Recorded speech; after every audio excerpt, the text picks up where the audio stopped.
Live वाले आए हैं जी, लाइव वाले वास्ते भी तामर करना सब तगड़ा कबड्डी खिडारी और उधर जाफी भी तगड़ा नौजवान ढोल वाला एक बुजुर्ग साडा के हो गया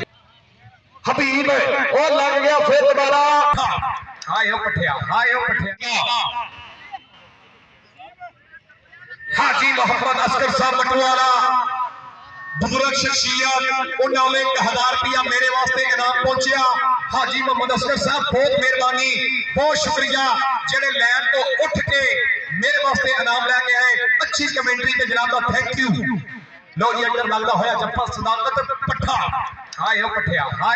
नहीं सोने हुण नहीं जाफी बड़ा चीड़ा लगा इंज लगा जिवें दंद नूं कीड़ा वादा कर गया अपनी टीम दे वास्ते। लो जी कबड्डी पाएगा हसीब कियानी इधर आ संधू स्टेज पे संधू ओ इधर चौधरी जाफर साहब याद करते ने इधर हसीब कियानी ते जफे ते पट्ठा हाय हाय हाय हाय ओ पठिया तेरे सदके तेरियां लगा ओ तेरियां चढ़ाइयां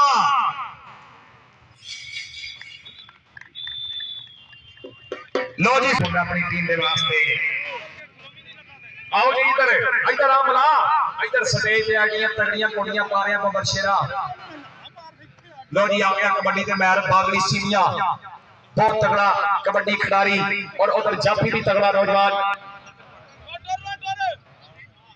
और लो जी जफे दे सदाकत पट्ठा साजा भगवान जी तुहाडा फेवरेट जाफी साजा भगवान जी तुहाडा निक्का वीर सदाकत पट्ठा हाय साजा पहलवाना तेरियां सट्टा होए ओए उधर जा साजे पहलवान वाले फखरे रखा है बूटे दा शकीर है जी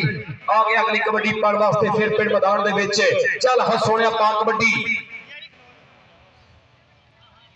हबीब ओ लग गया फिर दोबारा हा पट्ठा हाय सदाकत पट्ठा साजा पहलवान जी ओ तुहाडा पट्ठा फिर लग गया मटवाले चौधरी अखलाक साहब का साडे पेज वाले मौलवी तारक साहब नेड़े हो जी अपनी हौसला अफजाई लो जी साडे लाइव वाले आए हैं जी लाइव वाले वास्ते भी तामर करना अखलाक साहब